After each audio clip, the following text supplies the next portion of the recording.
Eh bien bonjour, bonsoir à tous et bienvenue dans cette nouvelle vidéo dans laquelle nous allons parler euh, tout simplement des hypothèses d'accès au lexique. Donc c'est tout simplement la partie sémantique où on fait des hypothèses. Enfin bref, je fais l'introduction là-dessus. Juste avant de commencer, je voulais savoir, enfin j'espère que vous, en tout cas, pour votre CC d'anglais, ça s'est bien passé. Voilà, tout simplement. C'est vrai que je trouve que l'examen, même si on n'avait peut-être pas exactement le même sujet, personnellement, je l'ai trouvé plutôt difficile. Bon, après, on n'est pas à parler de moi, on commence tout de suite la vidéo. Alors, après avoir vu les deux principaux modèles de l'organisation sémantique, nous pouvons maintenant tenter de répondre à l'interrogation d'une activation précoce d'un sens précis d'un mot en fonction du contexte. Donc là, on a l'exemple de l'avocat donné en cours magistral, où dans un certain contexte, ça viendrait en fait activer peut-être un certain sens du mot avocat. Donc par exemple, la phrase c'était je suis allé au tribunal rencontrer un avocat. Donc est-ce que typiquement le mot tribunal on aura une activation de son sens avant le mot avocat? Est-ce que ça viendrait pas préactiver ce contexte-là avec le mot tribunal dans la phrase où il y a avocat? Ça viendrait pas activer uniquement le sens magistrat de avocat, au sens où il y a le sens magistrat, mais aussi le sens fouille. Donc avocat en fait est un homonyme en fait, enfin au sens où il a tout simplement plusieurs significations. Alors, quatre hypothèses différentes existent, chacune d'entre elles possède des travaux les corroborant. Et là, du coup, dans cette vidéo, je vais te parler des deux premiers, et les deux seconds seront certainement après les vacances, du coup, peut-être tout début mars, quoi. Enfin, tout début mars, ouais, on va dire ça comme ça. Soit c'est le 28 février, soit c'est début mars, quoi. Alors, du coup, on va commencer avec la première hypothèse, c'est tout simplement l'accès initial exhaustif. Alors, dans cette première hypothèse, les différents modules qui traitent le langage seraient indépendants. Donc en fait, je rappelle, les modules, c'est tous les différents systèmes qui traitent. Donc typiquement, on a par exemple le lexique, enfin comment dire? Oui, le lexique orthographique, le lexique phonologique ou encore la mémoire sémantique qui contient les représentations sémantiques des mots. Donc ainsi, chaque lexique serait en situation d'impénétrabilité cognitive, très dur à dire, ne permettant pas au contexte d'un mot d'exercer une influence sur les activations des représentations sémantiques. Donc en gros, ce que veut dire ce modèle, c'est que la mémoire sémantique ainsi que ses représentations sont impénétrables, au sens où le contexte ne peut pas avoir la moindre influence sur celle-ci, ce qui signifie que dès qu'on va percevoir, lire un mot, tous les sens de ce mot-là, s'il possède plusieurs sens, comme avocat, vont s'activer quel que soit le contexte. Tout simplement parce qu'il voilà, il est en situation, la mémoire sémantique et ses représentations sont en état d'impénétrabilité cognitive. Alors en suivant cette première hypothèse, quelle que soit la phrase, tous les sens du mot seraient automatiquement activés. Donc là voilà, je viens de faire un petit. Je viens de faire une petite redondance là, du coup avocat, voilà, ça viendrait activer le sens, enfin l'avocat le fruit, et l'avocat la profession. Alors pour faire cette hypothèse, on a déjà eu un modèle, donc à chaque fois on va avoir un modèle et une expérience qui va être associée à chaque hypothèse. Donc là c'est le modèle de la cohorte proposé par Marsden, Wilson et Welch en 78 qui va inspirer cette première hypothèse en se basant sur la recherche sérielle de Forster 75.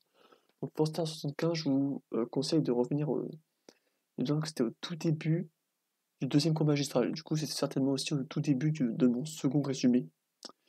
On parlait de Forster, la recherche sérielle, c'était là que pour les homophones. Non, c'était pour la fréquence du mot. C'était pour la fréquence du mot. Alors du coup, ce modèle postule une sélection des différents mots selon leur appariement perceptif puis contextuel. Donc, et le tout en quelques millisecondes. Donc là, en fait, j'ai un petit paint pour venir un peu vous présenter ce modèle de Marsden et Wilson.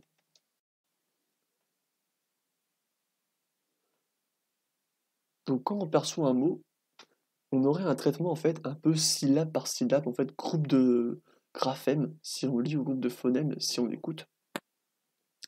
Donc là typiquement, la phrase j'ai perdu mon téléphone, on aurait un traitement, on commencerait juste par la petite partie T, le téléphone, et ça viendrait dans un premier temps faire une sélection perceptive, c'est-à-dire qu'en fait, toutes les représentations qui commencent par le T vont être activées. Donc téléviseur, téléphone, tétraplégique, tétrapède, téton, télécran, ténor, téhéran, et j'en ai loupé certainement de nombreux autres. Donc là, c'est la toute première étape. On a là, dans mon exemple, dans la petite boîte là, 8 mots d'activer.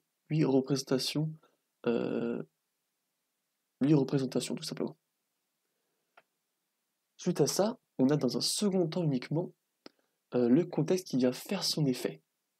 Donc une sélection contextuelle. La sélection contextuelle, c'est est-ce que, en gros, les mots, enfin, quels mots vont avec la phrase. Donc par exemple, j'ai perdu mon tétrapède. Ah, tétrapède, c'est plus une forme géométrique qu'un réel objet, donc on peut pas vraiment perdre. J'ai perdu mon Téhéran. Alors Téhéran, c'est une ville, donc c'est un peu étonnant de perdre une ville. Par contre, j'ai perdu mon téléviseur, ça peut aller. Bon, j'ai perdu mon téléphone, ça peut aller, donc c'est accepté. J'ai perdu mon tétraplégique. Si c'est le début d'une mauvaise blague d'humour noir, ça peut passer. J'ai perdu mon téton, ça peut marcher dans le cas d'une épilation qui a très mal tourné. Du coup, ensuite, on a une deuxième étape où on va avoir le second groupe de graphèmes ou phonèmes. Donc, en gros, on va avoir le télé. Donc là, avec le télé, ça va activer certains, certains mots. En fait, vous restez, c'est toujours une seconde sélection. Et là, on est dans la partie sélection perceptive. Donc là, on va voir que téléviseur et téléphone, et sélection contextuelle secondaire, téléviseur et téléphone passe toujours, j'ai perdu mon téléphone ou j'ai perdu mon téléviseur. Ça peut passer parce que c'est vrai que j'ai perdu mon téléviseur, euh, à part si t'as eu un déménagement, enfin je sais pas comment tu fais pour perdre une télé quoi. Et du coup en fait ce n'est qu'à la troisième sélection, donc téléphone, au sens où on va percevoir le troisième groupe de phonèmes graphèmes. Donc là le phone, donc là on a le mot entier téléphone, et effectivement la représentation correspond forcément, et c'est la seule, donc là le mot est en entier. Et au niveau du contexte, bah oui, ça correspond. Et donc autrement dit, là on voit bien en fait la sélection est très rude et petit à petit le but c'est qu'à la fin il n'y ait plus qu'un, c'est un peu comme koh quoi. À la fin faut qu'on ait qu'une seule représentation d'activer. Alors le problème c'est que ce modèle ne fonctionne pas dans le cas de la langue qui fourche, oui. Donc par exemple si on dit un chasseur sachant, donc on comprend que l'interlocuteur voulait dire un chasseur sachant, mais avec un premier ensemble phonémique incorrect, donc le ça en fait, le ça de chasseur, le mot chasseur ne devrait pas s'activer si l'on suit ce modèle. Alors qu'en réalité, on est d'accord que si je dis un chasseur sachant, là vous avez compris que je voulais dire un chasseur sachant, malgré que le premier ensemble phonémique ne correspondait absolument pas. Donc par conséquent, pour en fait venir un peu combler cette faille, des variantes lui ont été ajoutées. Donc un premier variant, ça fait un peu Covid, mais je m'en excuse, un premier variant ou deux défauts seraient nécessaires, donc deux manques d'appariement. Donc en fait, il faudrait deux erreurs d'affilée pour que le mot dégage. Donc là, euh, par exemple, dans téléphone, donc là on prend que le télé, genre on a que les deux premiers ensembles phonémiques, deux premiers groupes phonémiques, et bien malgré qu'il y ait une erreur, on continuerait de garder tétraplégique et téton. Et donc en fait au niveau du sens ça marcherait toujours. Il faudrait attendre le téléphone, donc le troisième groupe phonémique, pour que là il y ait deux erreurs, donc deux fois où ça ne correspond pas euh, au niveau perceptif, ce qui ferait que là, uniquement à ce moment-là, il partirait, il serait éliminé, entre guillemets. Donc ça, c'est première idée, il faut qu'il y ait deux erreurs pour que ça parte et pas une seule. Et il y a eu un second variant où l'on comptabiliserait le nombre de non-appariements, celui qui a le moins, voire aucun gagne. Donc là, en fait, ça serait un peu vu différemment. On aurait l'ensemble des représentations activées, et à chaque fois, on compte le nombre de non-appariements. Donc vous savez, ça fait un peu penser au modèle des logogènes, sauf que là, c'est en version négative, c'est pas le nombre d'appariements qu'on compte, mais le nombre de non-appariements. Donc logogène de Morton. Bon, là, c'était pour l'orthographe, le modèle de Morton. Du coup, maintenant, on va passer à l'étude qui vient un peu montrer ça. L'étude très complexe, du coup, j'espère que je ne vais pas trop m'étaler. Donifa et Sweeney en 81. Alors, du coup, il faut expérimenter pour prouver que tous les sens d'un mot sont activés automatiquement indépendamment du contexte. Donc là, c'est toujours l'idée de cette hypothèse. Euh, c'est tout d'abord tous les sens du mot sont activés, et ensuite après, il y a une sélection en fonction du contexte. Donc ils vont utiliser des mots ambigus qu'ils vont insérer dans une phrase, ajouter un contexte au mot. Ma phrase ne veut rien dire, mais globalement, on va mettre des mots ambigus dans une phrase, et dans cette phrase, on va mettre un contexte qui va favoriser un certain sens du mot. Donc là, oui, il y a l'exemple du cast. Je vais vite en revenir dessus.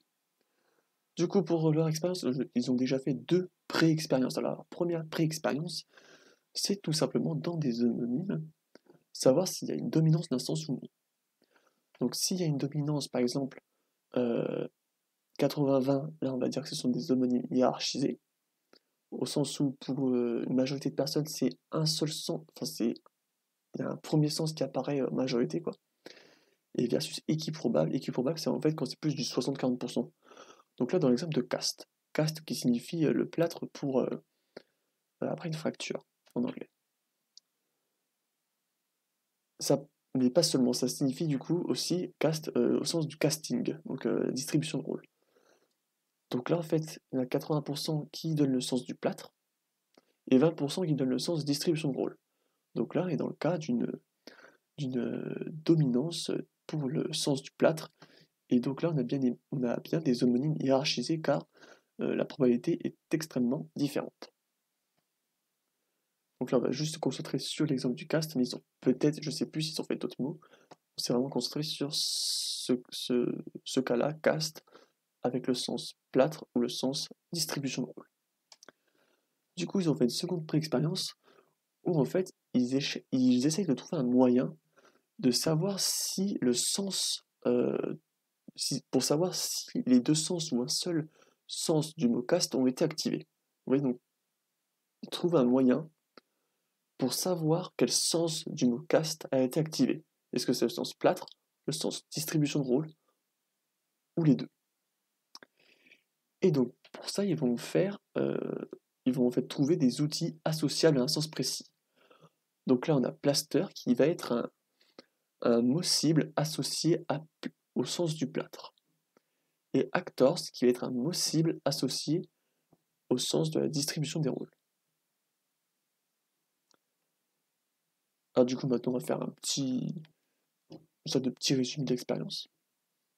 En gros, l'expérience, elle consiste en une tâche de décision lexicale. Vous savez, la décision lexicale, c'est quand on doit dire si oui ou non le mot que l'on perçoit appartient à la langue.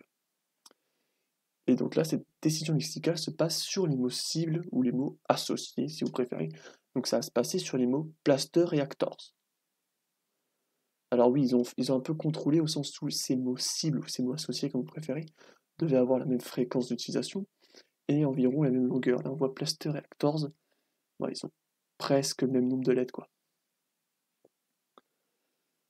Et donc, bien évidemment, ils faisaient cette tâche de décision lexicale après la lecture du mot ambigu. Donc, la lecture du mot cast.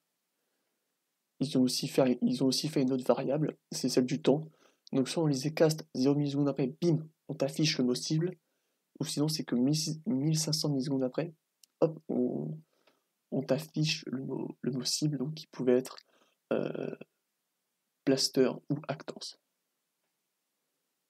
En fait, de toute manière, il y aura un petit Excel, il y aura un petit Paint, parce que je sais que cette expérience est un peu complexe. Enfin, moi personnellement, j'ai trouvé plutôt complexe, c'est pour ça que je vais bien dans le détail, quoi.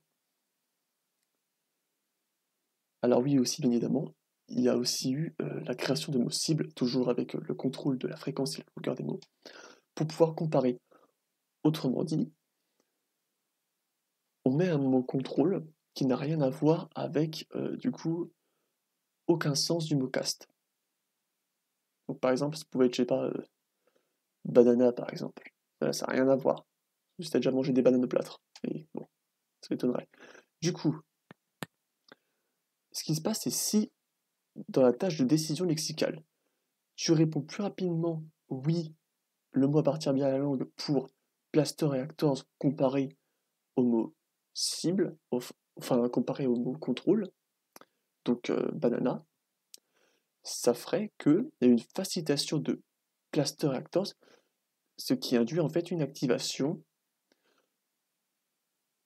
des deux sens, donc du sens plâtre et du sens distribution de rôle. Hop.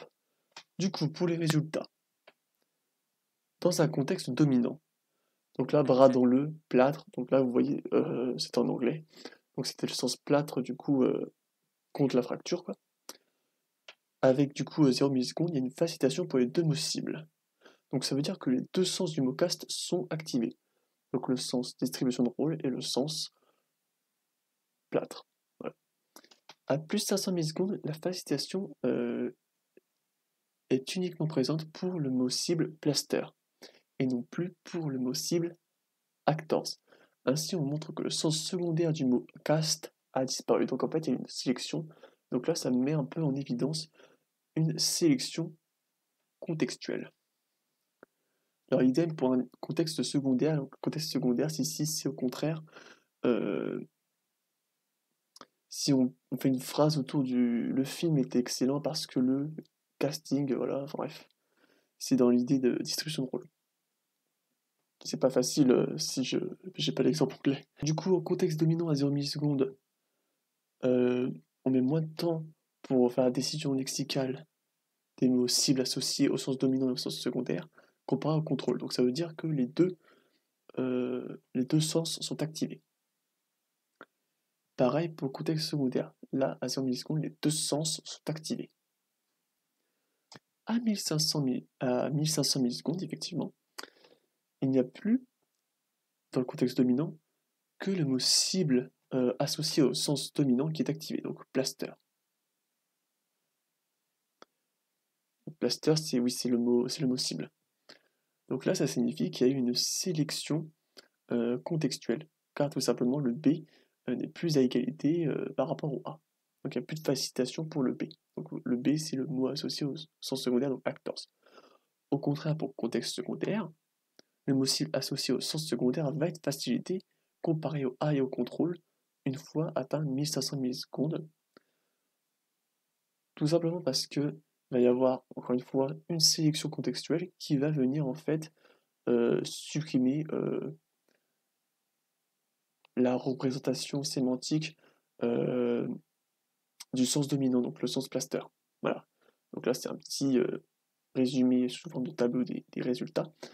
Et j'avais fait, il me semble, un autre petit paint, parce que vraiment, je me suis étalé comme un ouf pour cette expérience, parce que mon but c'était vraiment que je comprenne, du coup vous aussi, parce que si je comprends pas, ça va être dur de vous expliquer.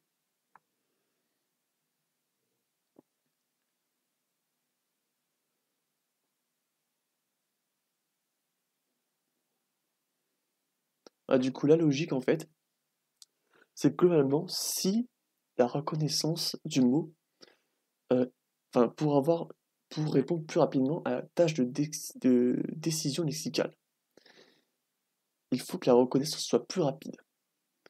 Donc, il faut que la reconnaissance du mot plaster ou actors soit plus rapide. Pour ça, il faut qu'il soit plus accessible. Là, vous voyez. Et pour qu'il soit plus accessible, il faut qu'il y ait l'activation du sens associé à ce mot cible. Donc là, je rappelle, plaster a comme association le sens dominant du cast, donc c'est-à-dire le sens plâtre, alors que actors a pour association le sens secondaire de cast, c'est-à-dire distribution de rôle. Ainsi, imaginons que dans un contexte dominant, à plus 1500 millisecondes, si on n'a pas une facilitation de la tâche de décision lexicale pour actors, ça veut dire qu'il n'est plus accessible, qu'il n'est plus en accessibilité prépondérante, on va dire, et ça signifie donc que le sens associé à actor, c'est-à-dire euh, le sens secondaire de cast, donc c'est-à-dire la description de rôle, n'est plus activé. Autrement dit, c'est un peu un effet cascade.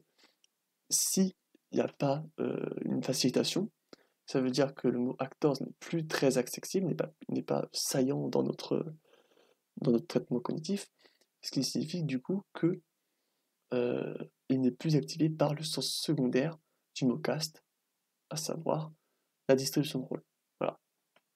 J'espère que c'était clair. C'est un peu moment interprétation. Voilà.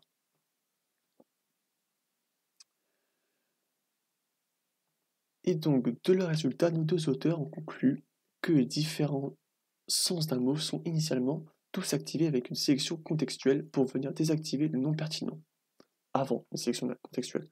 Donc c'est vraiment l'idée, c'est l'idée que tous les sens d'un mot sont initialement activés et qu'ensuite seulement après, donc vous voyez avec le plus 1500 millisecondes, il y a une sélection contextuelle qui va venir supprimer les sens non pertinents suivant le contexte. Hop, maintenant on va passer à la seconde hypothèse qui est celle d'un accès ordonné par la fréquence. Donc là, on a le modèle de Galois et Perfetti en 75 qui vient servir le coup de modèle précurseur à cette hypothèse. Pardon. Il ressemble à tout point au modèle de recherche sérielle de Forster, mais adapté à la recherche sémantique. Donc là, encore une fois, Forster. Attendez, j'ai mis 2 fois le Forster ou c'est quoi le. Qu'est-ce que j'ai fait? Attendez. Je crois que là, j'ai écrit une bêtise ici. Parce que Forster, c'est la recherche sérielle. Donc là, en fait, cette phrase-là, c'est de la bullshit. Oubliez juste cette phrase-là, ok? Cette phrase-là, c'est de la bullshit, oubliez-la. Parce que c'est vraiment le modèle d'Ogabuan et Perfetti qui ressemble à celui de Forster 75. Donc Forster 75, je rappelle, c'était pour expliquer l'effet de fréquence du mot en orthographe au sens où je ne sais plus très bien cet effet, je ne vais pas me détailler. Et bref, là, c'est adapté à la recherche sémantique. Donc en fait, je rappelle juste du coup ce que propose ce modèle. Donc c'est globalement, on apparaîtrait d'abord le sens le plus dominant d'un homonyme au contexte. Donc typiquement, on va faire pour le mot grève après. Si l'appariement n'est pas suffisant, ou voire absent, le second sens va être appareillé au contexte, etc., jusqu'à ce qu'on trouve le bon sens de l'homonyme en fait. Donc là, l'exemple de la grève, si je dis que la baleine s'est échouée sur la grève, sans ce modèle, on activerait déjà le sens dominant de grève, donc c'est-à-dire celle dans ce moment où on n'est pas content à cause des réformes des retraites, et je comprends bien pourquoi. Ben là, ça ne correspondrait pas. Avec la baleine s'est échouée. Vous voyez ça, le contexte, enfin d'une façon contextuelle, c'est non pertinent. Donc après, on viendrait comparer le second sens, donc le sens terrain, terrain sableux et de grès. Bah là, ça correspondrait plus. Du coup, ça mettrait plus de temps. Ça mettrait un peu plus de temps parce qu'il faut qu'on fasse le premier, ça va pas, et mettre le second. Alors que si ça aurait été directement le premier, le sens dominant qui aurait été directement traité, ça aurait été plus rapide. Vous voyez l'idée? Enfin, j'espère. De toute manière, encore une fois, il va y avoir un paint. J'ai fait plein de paint. Enfin, non, pas trop que ça, 3, mais bon. Je cesse de bavarder.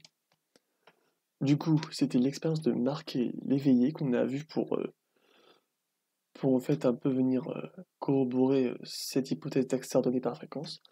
Donc c'est l'expérience qu'on voit au TD5. Donc si vous ne l'avez pas encore vu, bah un petit résumé en avance, une avant-première quoi.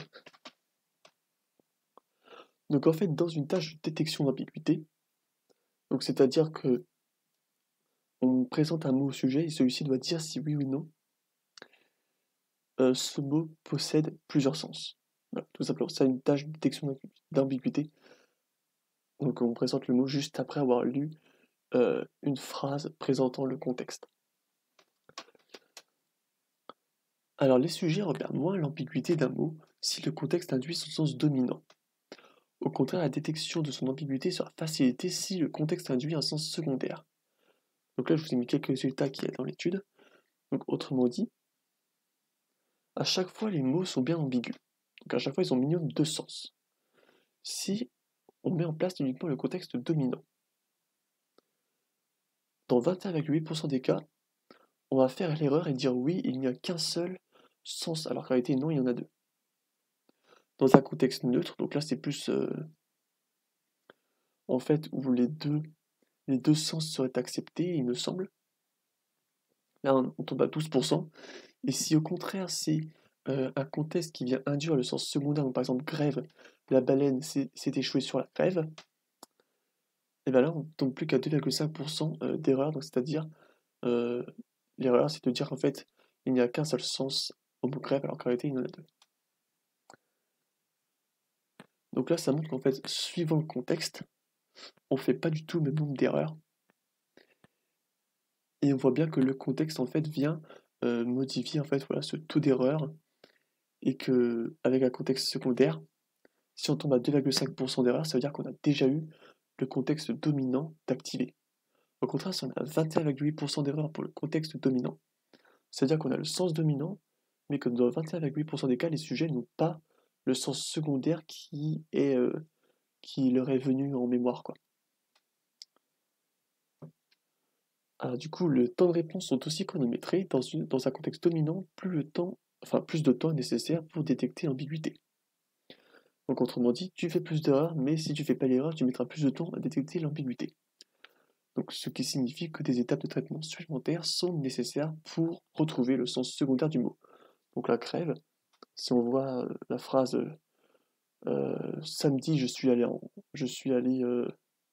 non, on fait pas la grève ce samedi. Bon, demain le tramway fait grève. Voilà. Donc la grève, euh, on va du coup avoir le sens dominant qui va apparaître, donc le sens je travaille pas parce que mobilisation sociale, mais il va falloir un traitement supplémentaire pour résoudre la tâche de détection d'ambiguïté. Il va falloir que j'aille rechercher en fait le sens secondaire, même s'il n'est pas pertinent à la phrase en fait. Et donc du coup, oui, le résultat vont dans le sens de cette seconde hypothèse où on voit bien avec le 2,5% qu'en fait on a déjà eu euh, le sens, le sens dominant d'apparu avant le sens secondaire, alors que là on a le sens dominant, mais dans 21,8% des cas, on n'a pas pu aller chercher le sens secondaire en fait. Hop, dernier petit paint. Papa.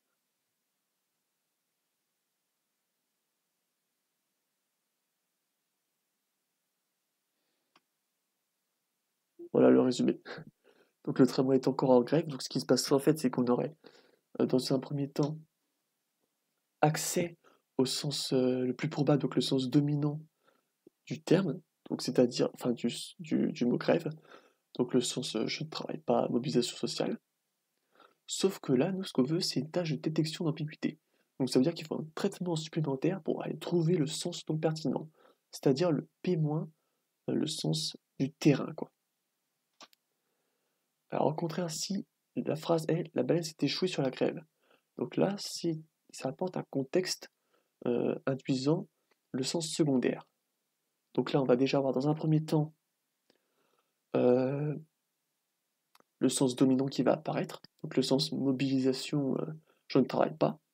On va voir que ça ne colle pas, enfin automatiquement on va voir que ça ne colle pas à la phrase au contexte. Donc ensuite on va faire apparaître avec le second sens du mot grève, c'est-à-dire le sens terrain, le terrain sableux avec du grès. Et donc là on va voir que ça correspond plus. Ce qui fait qu'en fait, dans un contexte secondaire, on a déjà activé en fait, on a déjà essayé d'apparier avec le sens dominant. Donc en fait on l'a déjà eu, ce qui fait qu'on répond euh, rapidement oui, il y a en fait plusieurs sens au mot. Alors que là, non. Là, on n'a eu que le premier sens d'activer. Il faut qu'on aille chercher l'information supplémentaire pour trouver le second sens, ce qui met plus de temps ou parfois des oublis, on pense qu'il n'y a qu'un seul sens en grève. Voilà. Bon, du coup, c'était tout pour cette vidéo. J'espère qu'elle vous sera utile. Et puis, bah, je vous dis, la seconde partie, ça sera certainement en toute fin février ou plutôt début mars. Ça ne veut pas se barrer, ça me gêne énormément. Bon bref, sur ce, je vous dis à bientôt pour une prochaine vidéo.